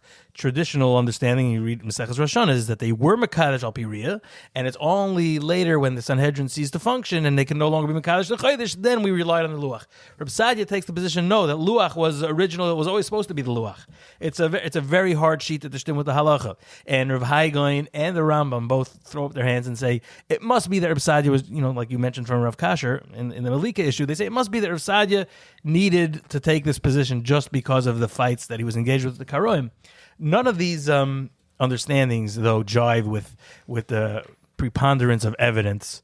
Now that we have more and more and more of Reb Saadiah, and we see he keeps going back to that, even not in the context of his debate. So maybe he's just being perfectly consistent, and once he took a position for the debate, he takes it throughout. It's possible, but it's equally possible that in his mind, it stems with his understanding of Klali HaHalacha, and we should get into that at some point.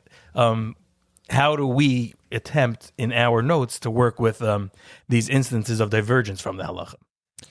Of course, it also sheds a lot of light on understanding of the karoi halachas, because whenever you argue with someone, you learn something new about it. I once wrote an article about the Targum Rus and the karoi understanding of marrying 2 sisters, which they understood the pasuk that isha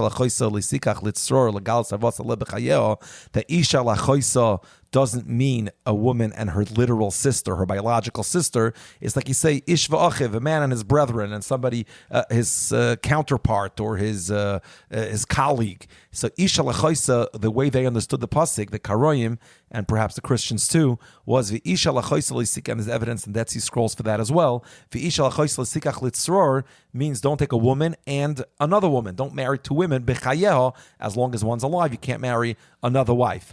And Rav Saadiah will just by the way, in Parashas Tzav, in a whole different discussion about Chel Boi Ha'alyo, where he's also arguing what the meaning of that, Even Ezra and Rabban speak about that as well, of the meaning of Chel Boi Ha'alyo. He'll say, you have a hard time but understanding that Chel Boi Ha'alyo, the word Chelev doesn't literally mean the fat of the animal, it means the best of the animal. Well, you have no problem understanding Isha Lachoisa doesn't mean literally a sister, it means something else. So here again, we have new evidence of a karoya understanding. Not that it was a need for it, there was an abundance of evidence before that, how they read that pasuk of Isha Lachoisa L'sikach. So it sheds light both on halacha, and it also sheds light on the karoya understanding of halacha, which it's important to see when we counter that, what we're countering. What about the sources Reb Saadiah used? Moshe mentioned that Ibn Ezra went after Reb Saadiah for using secular sources. What sources do we see Reb Saadiah using in his commentary? He does not name his sources typically. He'll say Amru, they said, or Rabbi Seinu, or the Chachamim. There's even a word he uses like the Rabbanon he uses. He uses the word Rabbanon, which doesn't mean like the Chachmei Talmud. Those are the Rishonim or the Kadmonim. But Rabbanon means earlier Chachmei of Bavel, Chachmei HaYeshiva. But it doesn't typically refer to them by name. The ones who are most often referred to by name, that is when he's responding to Karam. Them he does call by name, Anan a lot, and others as well. Binyamin. Right, but in the sources that he uses, he almost never discloses the source. Although we can detect that Teiras Kohanim was used a lot. Again, it's not clear that he's using Teiras Kohanim. He could be using other sources, but it certainly seems that the Teiras Kohanim is being used, particularly when you take into account the fact that the oldest manuscript we have today, that's surviving today, of one of Sifrei Chazal is Teiras Kohanim. It's in the Vatican Library, donated by the good offices of the Jewish people, not under duress, of course.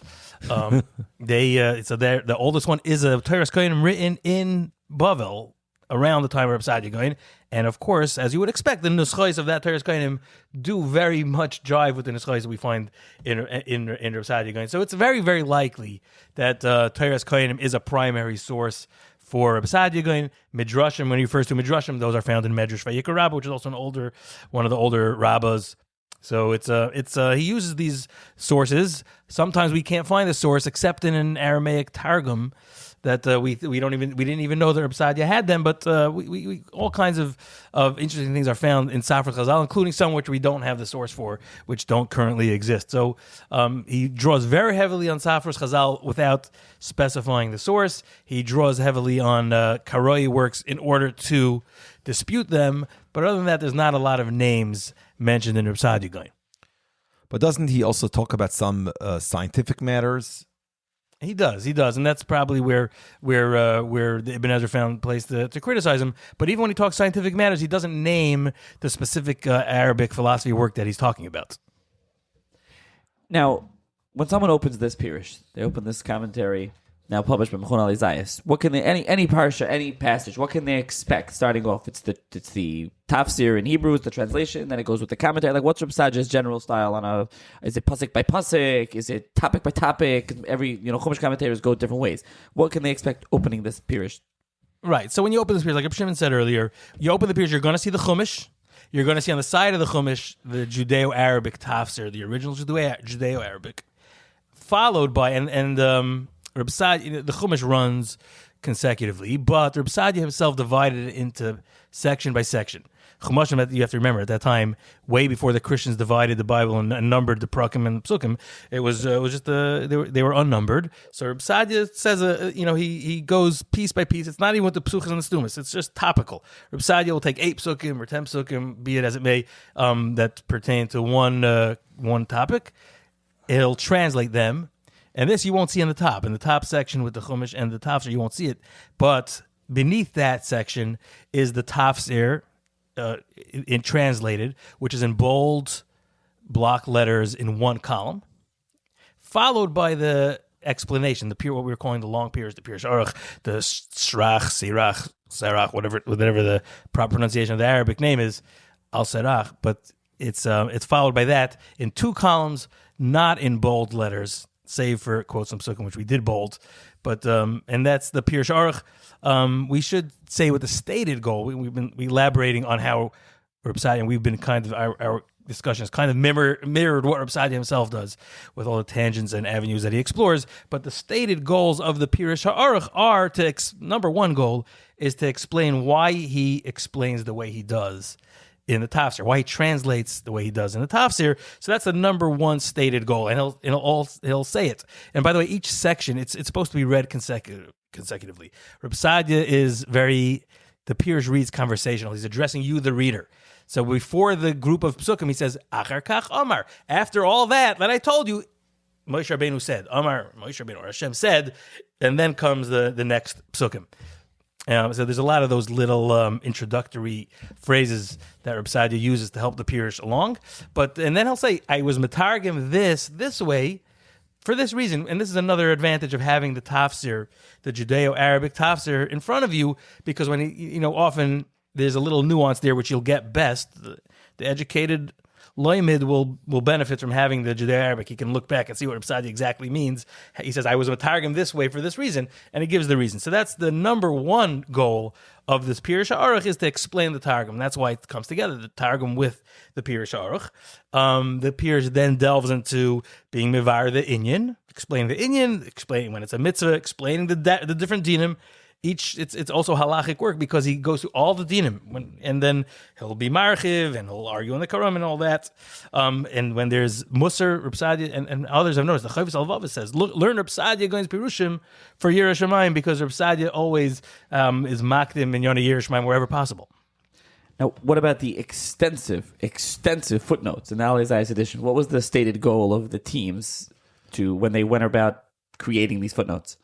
So I pushed a lot to minimize it, and you would say I was unsuccessful, but actually, if you look at the Pirush on Rav Saadiah, the cross-referencing is very, very important. This is not done in a vacuum. Rav Saadiah doesn't say things in a vacuum, and the cross-referencing is not just random, someone's personal essay on the topic. It's to the point. If Rav Saadiah says something, and you mentioned before, there's other svarim that exist from Rav Saadiah, they'll be cross-referenced, and it would be a disservice to any reader not to do that for them if we are able to do that for them. We had great Talmidei Chacham I mentioned before. Moshe Maimon worked on a big portion himself, besides being the Rosh Mereches. He was actually did the work himself for some portions of it. Rav Yehuda Zeval did an enormous amount of that work, and Rabbi Yishai Ronain and Rav David Yosef worked on it as well. But there were certain topics, for example, that we felt we need to bring in an expert on that particular topic. Like, for example, the end of Shmini, there's a lot, Moshe mentioned, there's a lot of halacha. There's halacha over there of Tumah v'Tahara, goes through Tumas Masa, Tumas Maga. It goes through one thing after the next.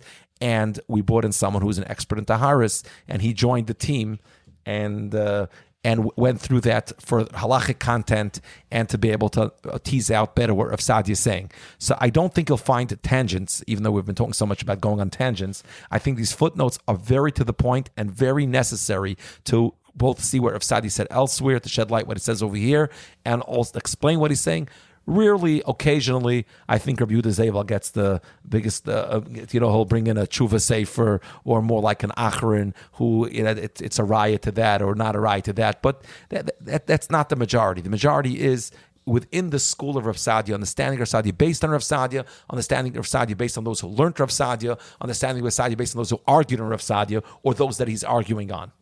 That's a very important point. And another issue we had early on when we were trying to figure who is the readership of the Sefer. I know it's a favorite question. We're going to get asked this later. But we had a certain readership in mind. And for that purpose, we divided the different kinds of ha'aras. So getting back, I was describing how the inside of the Sefer looks. After you go through the Chumash, the Sefer, the Chelik Aleph. After the Pirush, the Tafsir with the Pirush Aruch, at the back of the Sefer we included the original Arabic, and it was Rabbi Shimon who insisted on this right from the get-go. All the academic kind of ha'aras, the textual, like where things come from and who had it, and including long Arabic citations from works of Karaim and the like, we put that all on the Arabic. Because the Arabic we figured is it's in a smaller font. It's not prominent in the Sefer because it's the main loimid is the loimid B'Bei Midrasha. That's the main the readership we had in mind. But we did include Leisech Sar Kolba. There's a lot of critical apparatus which we attached, and we appended that you'll find more in the Arabic section in the back. Now, when we turn towards how you created this commentary in the Sefer, because this, as you mentioned, was written in Judeo-Arabic, this has to be translated to Hebrew. So 2 questions. One, what was that like? Just the whole a 3-part question. What was it like creating it, translated Judeo-Arabic to Hebrew? How did you find all the fragments and find this commentary? And also, do you cite, especially in the Judeo-Arabic, well, this is from this fragment here in Cambridge, this is this fragment here in Oxford? Like, how did you go about this? Because it's a huge project. So, just to clarify, you jumped right away to the translation. There are 2 very important steps before the translation. Step number 1 is identification, identifying that this is a fragment that has Rav Saadiah's content in it. Step number 2 is transcription, being able to read the handwriting, read the language, and transcribing that. That itself is a avoida tama and a avoida gedoyla ma'oid and mumchias gadol ma'oid.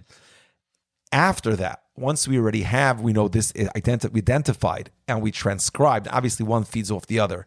Transcribing will help identify will help the transcription and matching it up. Once we did that, now we have to translate. So in the identifying the fragments, we had a little bit of a head start. There's a fellow, his name is Dr. Sklar. He's a big expert in this field. And he on his own was, I believe it might have been funded by some kind of scholarship at one point. He had identified very big portions of Vayikra. Another reason why we went off with Vayikra to start. He's a wonderful person, and he helped us a lot. Because it's not an academic work, his name doesn't appear officially in the work, but he is thanked prominently in the beginning. If you look at the page which gives credits, there is a more than all the just names of all the universities that we took their manuscripts from. There's a special thanks to Dr. David Sklar. I met him personally. I spoke with him multiple times. So he gave us a lot of his work. We used a lot of his work, but it's not an academic work, so his name doesn't appear as an official editor, as an official scholar on this sefer. Reb Yehuda Zevald, I mentioned before, is a big Talmud Chacham, a Panevisha Talmud, a Biyana Chassid, Zer Gishmaka Yidoich, and he actually taught himself Judeo-Arabic, and I cannot speak to his level of fluency because my level's way below that. Maybe Moshe can talk about that a little more. But he was able to translate the Arabic to Arabic. He was joined by, I mentioned before, Bishai Ronain and Reb David Yosef. These are Sephardi Yungalite that actually also taught themselves Arabic. And all of these people are constantly trying to improve their skills and to learn more and more. And there's obviously a lot of tools today that help out in the process. So identification was done primarily, I would think, by Dr. Sklar with Rabbi Yehuda Zevald, and we employed many different tools, which maybe Moshe will speak a little more at length about, that exist today to help identify Geniza fragments. As a famous story goes about Shaul Lieberman, right? That after many, many years, he had one piece of fragment in his hand and he's able to match it. Years later, someone showed him another fragment. He matched it to the old We don't have to take 30 years to match 2 fragments today. There are tools available that help us do that. But it's a multi-pronged process, as is mentioned in Mavoy. How we can definitively say something is from the Geniza. I actually gave a copy in Chalamoid to Rabbi Chaim Swerdloff, and he's the type of Rosh Hashiva, I believe, who appreciate a sefer like this. So his first question was, how do you know it's really Rav Saadiah? I said, read the Mavoi and decide for yourself. I'm not taking a chrayas. It's something, the process is out there. And in most cases, like I mentioned before, the case of Malika, where there's something that Rav Saadiah says that was either a big chiddush or almost outrageous, there's enough evidence out there. Rav Moshe mentioned before the fact that Rav Saadiah says, that they Mekadesh the Chodesh based on Cheshbon and not based on Re'iyah. There's a long Rabbeinu Bachya, then everyone's Mekrois, and today everyone's Mekrois Gedolos in Parshas Boy. Rabbeinu Chananel talks about it. So there's very few things that will be in isolation, and there's many reasons to believe that it's from Rav Saadiah, but the process is there. It's very transparent, and you can make your own decision at what level you will be mater and aguna based on the fact that this is Rav Saadiah.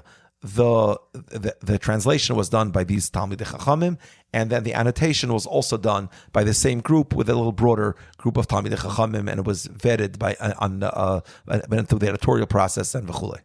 There's an extensive list in the Mavai of many those that have used the Pirush of Reb Saadiah, especially in Vayikra, over the years. So that's what you mentioned. I also wasn't mentioned. I don't think there are periods, parts of the Sefer where you have in a smaller font, which is Rabbeinu Bechaya's quotation straight from Rabbeinu Bechaya's quoting Reb Saadiah, going Ibn Ezra, and so on and so forth. So we have those that use, and you put those in here as well. But I think hopefully the listener can get a sense, and anyone that's seen it, there's a sample on the Analyze's website. There'll be a link in the show notes, and we'll talk about that in a few minutes. But anyone that's seen it can tell and listen now, can tell the amount of work, the sheer amount of time, effort, and money that went into this, because it's not stam, redo a sefer, which, from the Rambam, when I read the Teres Chaim, we read on Svarim, people have seen read on Svarim. No. Very different. I'm not trying to compare the two. What I'm saying is we know personally, and people understand Svarim are redone. While you have there, you're redoing a sefer. My work is definitely just redoing, typing over the first Rishon. Moshe's was actually, yes, retranslating parts from Arabic and extensive notes, much more extensive, and so on. So there are levels, and then you get to the Reb Saadiah, which is like 10 levels above that, which is identifying the fragments, translating the fragments, annotating it, putting it together. It needs a team to do this. There's so much effort that goes into this. So therefore, you have the New Hebrew translation, you have the Judeo-Arabic in the back. But the one thing you didn't answer is each fragment identified, or you just give a blanket thank you to thank you all the libraries that we got the fragments from? Yeah, so it's not identified in the Hebrew parts. In the section which is geared for the loimids, the loimid will not be bogged down with little shelf marks which seem unintelligible to someone that hasn't been studying the Geniza fragments. However, in the Arabic section, we did identify each and every fragment where it comes from.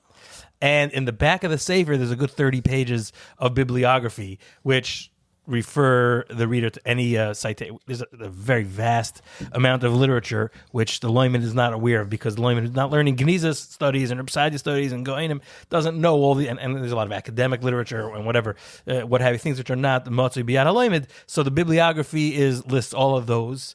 In the notes, they're referred to very tersely, respectfully, without the full academic citations, but the bibliography addresses that need for those who do want to look it up. But there's also a good, very long list, 10, 20 pages of Geniza fragments listed by fragment name. So then when we write in the Ha'ara in the back of the Judeo-Arabic, and there's Ha'ara that tells you which fragment it is, you can look it up in the bibliography and see exactly which university it comes from. The Geniza fragments are spread over 72 different holdings, which is an incredible amount of holdings.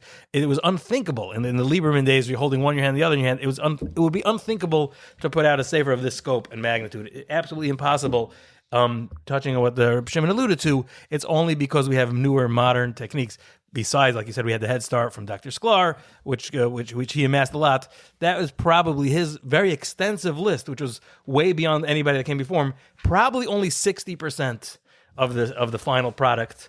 Working on it for 3-4 years, we found a lot more just comparing. And like you said, Shimon, once we identify new fragments, that helps us find even more fragments, because now we have a missing link which connects one fragment to another, which would have been floating in the air. We would not have known what it was. Now we see it as a direct hemshech. So the more we find, the more it enables us to find.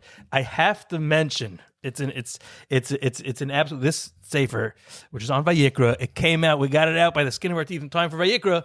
We had a lot of time, and it was ready to be here well before Vayikra. We had an entire sefer laid out and just about ready to print when Hillel Gershuni dropped a bomb on the world of Geniza study in the form of his he used AI technology to harness the special AI tools to be able to read Geniza fragments. You can now put data into his system, tell me, find me this word in any Geniza fragment.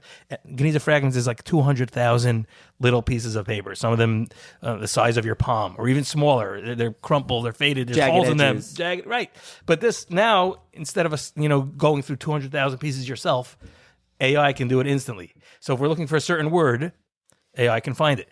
You can put the type of ksav, the size of the paper, the size, and we said the sheer amount of material we were able to find after the sefer was already laid out necessitated a new layout. So we secured Rabbi Rubin's approval to continue the project a little longer, and we redid the entire sefer with the new material. This technology also helped us solve another riddle, something I had touched on in an article on the Sefer Klil HaYofi, which also relates to something you mentioned earlier, Nachi, about who used the Pirush and Rabbeinu Bachai. You said there's quotations of Rabbeinu Bachai in the small print. I didn't get to that yet.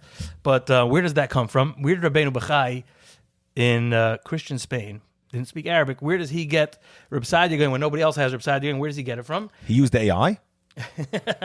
He used the best AI there is, the best intelligence there is. He used Rabbeinu Hananel's intelligence. Rabbeinu Hananel, who is the link, the Taisus frequently says, Rabbeinu Hananel, Kol Dvar of Divrei Kabbalah. The Baalei Taisus recognize that Rabbeinu Hananel, all what he says, comes from the Torah of the Gaon before him. In Chumash as well, Rabbeinu Hananel, it had been disputed until now, but now it's settled conclusively. Rabbeinu Hananel wrote, adapted a Hebrew version of much shorter version of Reb Saadiah Gaon. And we were only able to find this with we found a Spanish writing with a Hebrew Pirush, which very much resembles Reb Saadiah Gaon, but it didn't really fully that we didn't have the actual Reb Saadiah for those psukim, but we had Rabbeinu Bachai, and we were able to identify conclusively that what Rabbeinu Bachai is quoting is Rabbeinu Hananel's Pirush. Sometimes Rabbeinu Bachai quotes Rabbeinu Hananel. There's even a little small sefer, Rabbeinu Hananel al Torah, which was culled from citations in Rabbeinu Bachai. Right, that's Rabbi Shavel published together with right. Mukhi Rid, Moshader of Cook. Yeah, and now this list that you had mentioned about the fragments, that's in the back of Chilik Beis. There's a bibliography. There's also Maftech Makairis and Maftech and Yonim. So you have Maftechis in the back. So again, these are there's a lot of pages of these Farim, and there's 2 volumes. They're a little bit taller than a regular Sefer. Very nicely done. And selling for, what is it, $42 for both volumes? As of now. I can't promise they'll stay that low forever. Yeah, which is really cheap for this. I mean, a sefer. Think about $21 for a sefer. I think a regular sefer today is like $30, including shipping. Right, it's nothing. And you go to Machon Alizai's website, free shipping. So most Farim today are, you $30 minimum per sefer, especially this size, this kind of an academic, scholarly work. Even though I said it's not academic, it's academic in the sense of like the quality. So one of the things, a few other things. It's not academic in the sense that it's everything about it was to make the Talmud Chacham comfortable with it. For example, you asked before about the translation. What we strive to do, I can't say it's impossible to say we achieved it 100%, was that we tried writing the Hebrew the way Rav Saadiah would have written the Hebrew, not the way you would write it in a modern Hebrew. So we didn't. It's not like we went and spent all our time to try to imitate his, study his Hebrew writings and imitate that. But the idea was not to write in modern Hebrew, but to write in a rabbinical format that a person who's reading it would feel comfortable. This is Rav Saadiah talking, not some kind of modern Hebraist writing about it. Actually, the most exciting report, I got such beautiful reports from the people who already got the Svarim. One of the most exciting reports was my Rebbe, Rabbi Binyamin Margolis, got hold of a copy. I think his son bought it for him. And the whole Yom Tov he was saying over from it. The idea that a Talmud Chacham will open it up and find Chidushim and Agadah and Halacha and be able to learn from it and be doilu mashke to his Talmidim, that is our stated goal. And I think it's been achieved. Now, it's very nice if in academic circles they can also learn something from it, but that's not our stated goal. Our stated goal is to bring this into the Beis Medrash, to be Marbitz Torah. That was Rabbi Rubin's vision, to be Marbitz Torah, and people should learn Torah from this. And I think that we have achieved that, knowing that a Talmud Chacham that picked it up and said over to his Talmidim on Chol Hamoed from this Sefer means we achieved our goal. Who would enjoy / benefit from picking up this Sefer? Any Talmud Chacham who is looking for something new, misifra kadmainim. Someone who has never learned any Ramban other than Ramban Soif Parshas Boy, I don't think he has to use this sefer. But someone who's a little broader than that he knows that Ramban wrote on other parshas besides the Parshas Boy, and he knows that there are other Mahalchim and Mikra, and he's interested in learning more and seeing the broader Torah, a broader vision of Torah, not just the screen by Vanitzak on Leil Pesach. Someone other than that, a Talmud Chacham, or someone who's interested in the study of the Gaonim, this is meant for him. I've seen many Talmid Chachamim drool over the Sefer and get excited over the Sefer, and no question that people interested in Gaonic works are certainly going to be interested in the Sefer. I want to add, we invested a lot because the Pirush is so diverse and so tangential and touches so many. It's chayvig, zroy, it's oilam. So for that purpose, we included and we put a lot of effort into it and making it in quartz and sharf. But throughout the sefer, the loimid will see that there's keplach, there's headings. Wherever Saadiah go, whatever Saadiah is doing, we identify what he's doing. On page Shin Ches, you'll see it's pshat udrash hapasuk ashoyretz ala arts. Later, you'll see that it's a raya shalosha and shikutz einoi din tuma b'maga, and on and on and on and on. These were all collected and included in a special. We have a small toichen in Yonim, a toichen klali, a general table of contents, and then a detailed table of contents where the loimid can just see exactly. And then this will give our listeners a sense. You want to know what Reb Saadiah touches? You can read all the headings in each and every parsha, and it's a good 20 pages of topics covered. So, like you said, the loimid who likes kadmoinim, someone looking for something new on Chumash, someone who's very into Torah's Kohanim, somebody who's very into Vayikra, Bachrim coming back from Brisk that learned Kachim. They want to see how Reb Saadiah touches these very, sugyas that are not dashu beirabim. And anybody else just looking for something interesting, look through the Teichen and Yonim, you'll see the vastness, the scope of this Pirush. Like I said at the outset, there's nothing like this that has ever come out from the Geniza. Something so diverse, something so large, using so many fragments, harnessing so much labor of so many Talmidei Chacham, all coming al pundak echad to produce a work which is gonna sure to be a ois v'moifis of being Madir Sifrei Kadmoinim of the highest level. You mentioned Kachim, and I mentioned previously Taharis. I think, but a very popular part of the Sefer, I would venture to say that the most citations going forward, a person will search Artzach Chachma 10 years from now and see quotes from the Sefer will be from Parshas Emor, where you have Mayadim. Sure. Because that's very interesting. And just to prove, like I mentioned before, that Kiyas Shofar has been made into every Machzor, think about how the Machzorim are going to be full now with different reasons for Saadiah. And Parshas Kedoshim is unbelievable. It goes to many, many mitzvahs, Lefnei Iver, and so on and so forth. There's so much there. Achrei Mois, of course, I mentioned before, just the famous Gra now has another dimension of Saadiah. Says not like that. And there are so many rich parshas, but I still think that Emor were probably the most popular. Certainly, and for Yom Ron people, the beginning of Parshas Achrei Mois, the introduction to Parshas Achrei Mois is a long introduction about Darchei HaTshuva. That's something people learn, and we showed in the notes how the Rambam wrote his very famous. The Ramban credits the Rambam for being the first one to make a Hilchas Tshuva. And the Rambam, what source did the Rambam use? He most likely used this source, as we showed in the notes. So there's a lot there. I encourage them to look at the Teichen and Yonim Hamaforit in the beginning, but also look at the Makairos in the end, because Reb Saadiah, like we said, he touches everything. He uses any reason to go off and explain a Parsha and Navi or the Haftarah or something totally esoteric. So it's Bol b'Mikra b'Mishnah b'Gemara b'Agada. There's everything there for that.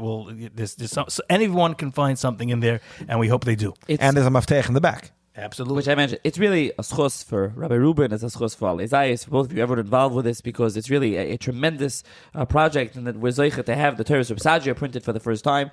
I recommend everybody going to buy a copy. It's a really subsidized price. It's quite cheap with the free shipping. I'll put a link in the show notes. But you should only buy it because it's cheap. Anyone that really enjoys Sfarim and Torah Kadmoinim, a great price, wonderful sefer of Torah Reb Saadiah. It's something that you should definitely go and check out. And you mentioned Bereshis and Shemais, and there are editions. They're not easy to come by, and there's obviously things have changed, as you mentioned here with the Geniza and just the technology that just came out. And things. Is there any thought to continuing this project, this endeavor with Bereshis and Shemais, or? Suffice to say, much more than thought. Yeah, absolutely, and it's for me, it's a big covered. This whole project came to the table just as I had been nagging Rabbi Shimon to set aside a little corner of this machain, this very busy machain, set aside a corner where the machain could take on its own projects and then work not just on client-based projects, but our own project. And right then, this came, and it has been a gewaldige schus for me to work on such an important sefer, and we can. And Namir Hashem Halavai Oid Hayad Natuya. There'll be very many more. Yet another, what we're working on right now is another sefer very near and dear to my heart, the sefer Hamaspik of Rabbeinu Avram ben Arambam. That's the project currently on the table now. We have plans for doing more. The sefer Hamaspik will incorporate the Musar Maspik, the Tefillah Maspik, the Maimon al-Agadas that I published, and a whole host of new fragments, including very many that came from come from the Geniza using harnessing the new technology.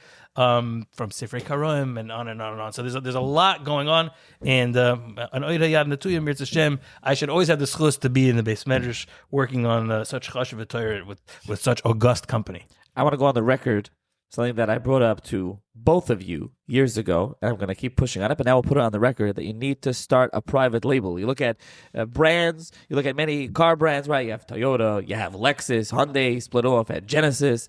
You have to have this. This is a luxury vehicle. This is not Machon Alizayas, I'm sorry. This should be a private label, something Karoi for the safer. You should really have a different logo, different label. So I will go on the record as to push you to doing that. But regardless, this is really a wonderful project. Beautiful sefer. There's also the Mavai. Just reading the Mavai is really, it's enjoyable. It's lays it out very clearly. It's a basic bio of Reb Saadiah, lays out what the Pirush does, what the Tafsir does, and who quotes it, who used it, the sources, the examples that we quoted, and so on and so forth. Really a wonderful thing. So I will link to it in the show notes for those interested. Can purchase it there. I think it's also available in select farm stores as well. Due to the shipping issues going on right now, so there aren't that many copies available. There are maybe Big Elias and Mike still have something, but the primary place to get it as of now, when we're recording this episode, would be on our website. But hopefully in the very near future, and like I mentioned, it's not something which is limited to Sefer Vayikra at all. It just happens to be now the Parashat Shavua, but any serious Talmud Chacham scholar would be interested in this year-round. It's going to be available from all Sfarim stores, and Eretz Yisrael is already widely available. And in America, shortly, I don't know when you're going to be airing this episode. It might already be available, but it will certainly be available on our website. Thank you both for joining me to discuss the Pirush HaTorah of Saadiah Gaon on Vayikra.